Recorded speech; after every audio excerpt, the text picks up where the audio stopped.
Hey you, dog parent, you really need to watch this video. A happy dog equals a happy life, and finding the right outlets and activities to stimulate your unique and specific dog is an absolute game changer for helping them be less frustrated, less hyper, more content and more settled. It's the video I really wish I'd had when I first adopted Colby. I've put together a free guide to accompany this video. The link is in the description if you want to get hold of it. Outlets and enrichment shouldn't just be a way of keeping our dog busy, as useful as that can be sometimes. They need to be a genuine channel for your dog's innate drives and passions. Too often the enrichment shown on social media is just novel and varied ways of putting food into your dog, but is not the be-all and end-all of enrichment. Walking in and of itself is not enough to give our dogs what they need. But when I see a dog choosing to engage with its environment and the things in it, which includes us, then I'm much, much happier. What fires up one dog might be boring to the next dog, although there are some universal activities that appeal to a very broad range of dogs. There are also ones that are focused more on breed-specific traits, such as retrieving activities for gun dogs, digging for terriers, or stalking for herding dogs. Of course, we also see individual quirks within a breed. Colby really is the poster child for dogs with individual quirks. Every dog originated from the same hunter-scavenger ancestors, and through centuries of selective breeding, humans have honed their drives to either encourage or inhibit certain behaviours. Effective enrichment activities are rooted in the hunting behaviour sequence known as predatory motor pattern. So the predatory motor elements are orient, eye, stalk, chase, grab bite, kill bite, destroy, and consume. Plus, stay to the end of the video to discover the secret 9th hidden form of enrichment, exclusively revealed here. Breed knowledge is super useful as a dog guardian because it gives you a head start in understanding which drives have been bred into or bred out of your type of dog, and as a result the activities that they are likely to enjoy or enjoy less so. Don't panic if your dog's of unknown or mixed heritage. You can either do a DNA test to learn a little bit more about your dog's breeding, or by simply observing and experimenting with your dog and seeing what seems to appeal to them, you can reach the same point without having to spend a single extra penny. So here are some suggested activities for specific dog drives and motivations. These ideas are meant to be an inspiration, but please make sure you engage in any activities safely and with careful regard for yourself, your dog, and any wildlife, other pets or humans that you encounter. And remember, I have put together that accompanying guide which you can download for free. The link is in the description. Orient, locating prey using the senses. Hide and seek, hide around the house or on a walk or in the garden. Hiding treats around the house or scatter feeding. Search and retrieve games. People often think that throwing a ball is retrieving, but that's fetch. Retrieving is a little bit different. You want to throw or hide an object into cover or long grass or behind an object so that the dog actually has to actively work to find and retrieve the object. Any sort of nosework games, there's lots of resources online. Snuffle mats, if they're large enough and challenging enough. Some of them are quite small and sparse. If you don't want that outlay, then grass really is nature's snuffle mat. Sniffaris, which are slow, sniffy walks where your dog is allowed to linger and engage with smells as much as they want to. Climbing on top of things to get a good view to orient themselves and to catch scents on the breeze.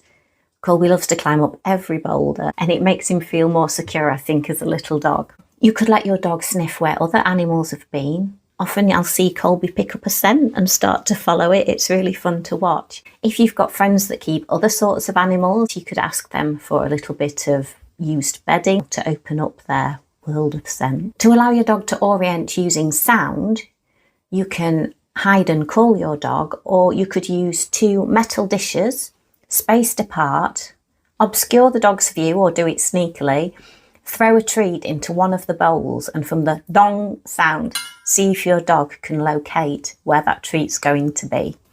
I, that's visually honing in on prey, an intense fixation on a target, staring, freezing, and using pressure to control movement. So a good lazy option, dog TV. Some dogs like it. Some dogs get a bit too into it. So long as your dog doesn't have too high a prey drive, you could let them see other animals from a safe distance, but use a lot of caution if you plan to do this with your dog. You could do this if you go somewhere where there's a lot of wildlife, ensuring that you keep that wildlife safe. You could take your dog to the pet store to see different animals, or even just let them watch birds or squirrels in your garden, pigeons in town, whatever you've got. One that I used to play with my terriers a lot is the creature under the blanket game. So spread out a blanket on a bed or the floor and put a toy under the blanket and move it about so that it looks like there's a little mouse or a little creature moving around under the blanket. That's a really good visual stimulus for dogs. But if you do have a terrier or a similar bitey dog, just go steady because they can grab the creature quite hard, which is often your hand. Teach your dog to catch a treat or a toy, maybe a frisbee. Looking out of the window, nature's dog TV. Again, if your dog is one that's quite reactive and tends to bark at things that it sees out of the window, probably give this one a miss. Stop to allow your dog to watch and observe their environment while out on walks. This is particularly useful for puppies, and you'll see that when people are training service dogs, they do an awful lot of this, not actually engaging with the environment, but just allowing the dog to passively observe the things around it and what is going on. You can also do this on drives. Let your dog look out of the window, maybe park up to let the dog observe something. Another good activity for eyeing is target training. So using either your hand or a target training stick, train your dog to touch the target either with its nose or with its paw. Number 3, stalk. So that is the stealthy approach towards prey. So good stalking activities would include herding balls or jolly balls, which are like oversized balls that herding dogs and collies like to play with. Flirt poles are great for this. They're basically like a really big cat toy, you know, with the pole and the thing dangling off the end. And they're best used outdoors with dogs because some of them do go a bit mad for it. Use the flirt pole in such a way that the toy on the end acts a little like prey would, and watch your dog's predatory motor pattern kick into life. Dog safe bubbles is another good activity for this. But a word of caution, I wouldn't recommend anyone to use laser pointers because the lasers can potentially be harmful to your dog's eyes, nor would I suggest casting shadows. Some dogs, and I've seen this especially in gun dogs, can become really obsessed with reflections and shadows and absolutely fixated on them. So turn the tables. Get down and stalk your dog and see how they react to that and if they stalk you back. This is a really good fun game. Next we have chase. That's the active pursuit of prey. Cycling with your dog, so your dog can run alongside the bike, but use every precaution to make sure this is safe. Do not do this near traffic. Go jogging or running with your dog. Fetch with a ball or frisbee or other toy. You can even use a bite toy if you want to add a little bit more dimension to it. One thing that I would say if you're playing fetch with a dog, only do it in moderation because dogs can literally get addicted to this. So a little of what you fancy does you good. Playing safely with other dogs. If your dog is sociable and you have dogs known to you who are also well socialised, a game of chase with a mate is a great activity for a dog. Or dragging a toy or a treat on a string through obstacles, so your dog has to negotiate its path while pursuing the object, adds another dimension as well. Next is the grab bite, which is all about grabbing and holding prey. And there are two extreme ends of the spectrum here because we've got dogs that grab bite, such as bully breeds, which will clamp onto prey.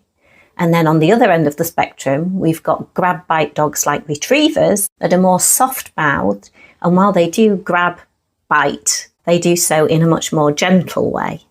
Good grab bite activities include search and retrieve, like we spoke about before, obviously tug of war. Let your dog win sometimes. It builds their confidence. And contrary to popular belief, it won't make your dog more dominant. Playing tug-of-war and grab-bite games is also a really good opportunity to start teaching your dog to drop or to disengage and re-engage. Next, we have the kill bite. So that's biting prey in such a way to kill them, even if it's just a squeaky toy. Great activities that channel the kill bite instinct include chew toys, especially squeaky chew toys, furry toys, so plushies, or Colby really likes the tugging of rabbit skin toys and sheepskin toys, but especially the rabbit skin toys. He goes mad for them.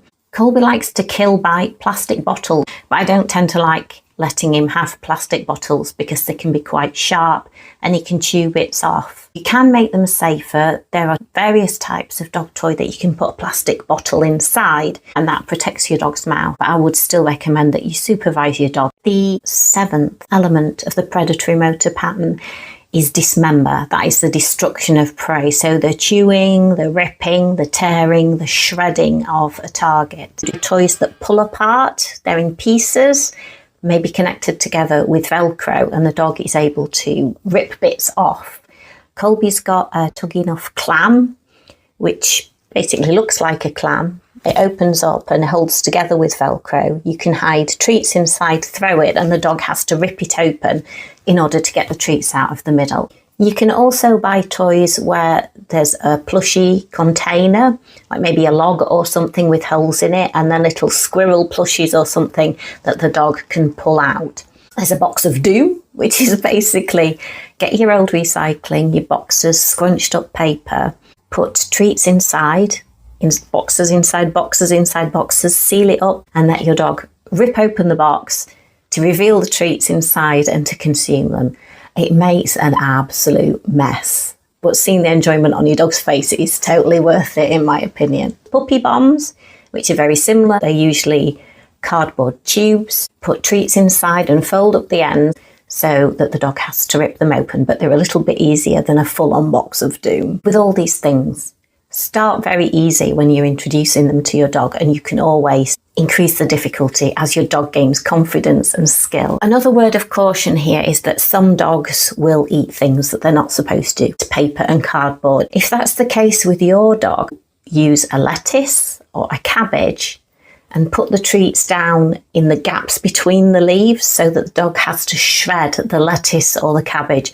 This is probably best done outside. I've not actually tried this with Colby, but I have heard that it can actually cause some quite excessive farting. So, do this at your own risk. If your dog likes to dismember stuffies and soft toys, then I do recommend that you supervise them pretty well, just to make sure they don't swallow anything potentially hazardous. So number 8 is consume, which is actually eating the prey. So outlets for this would be choose and chew toys, treat dispensing toys. Colby likes the Orby Snoop, which is a rubbery sort of domed toy that you fill with treats. He has to throw it around to get the treats to bounce out. There's the Kong Topple. There are plushies that you can buy that you can put treats inside. If you're playing fetch, on the final throw, instead of using the ball, you could substitute something edible like a rabbit's ear or a chew so that they get to devour it at the end. That also draws a line under the game so the dog knows it's finished, which can be quite helpful. Another alternative is the towel pretzel, which I've talked about before, where you sprinkle your treats on a towel, roll it up, tie it in a knot loosely, and dogs can have fun trying to get that open and get the treats out. There are food puzzle toys, either commercially bought ones. You can do various DIY ones. They can be frustrating for some dogs. Observe them and make sure that they're still enjoying the activity. Sometimes you can pick these up secondhand, or you could do a swap with friends. Stuffed Kongs, you can put xylitol-free peanut butter, pate, cream cheese, any number of things in a Kong. To add an extra layer of challenge, you can freeze it so it takes a little bit longer, and also licky mats. But now, revealed for the very first time, the secret and mysterious 9th layer of enrichment activities for dogs.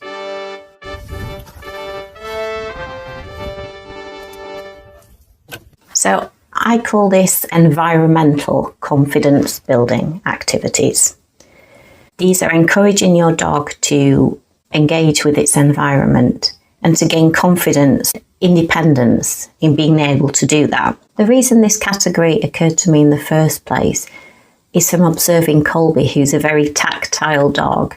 He's super cuddly and sensory seeking, and he's got a really weird obsession with interesting textures like astroturfs, which he loves to roll on. He also likes to interact with unfamiliar objects by bashing them with his nose and trying to move them and seeing the properties of the material. We're lucky to live within easy access of the countryside, and we've got loads of interesting places for him to walk. Springy, peaty ground, heather, logs, boulders to scramble up, all sorts of interesting things for him to do. Even if you don't live in the countryside, there are plenty of opportunities in urban environments and parks. So fallen logs, street furniture, walls, bollards, all manner of things that your dog can interact with and negotiate. But add interest to your walks by going off the beaten track. You don't have to stick to the footpaths.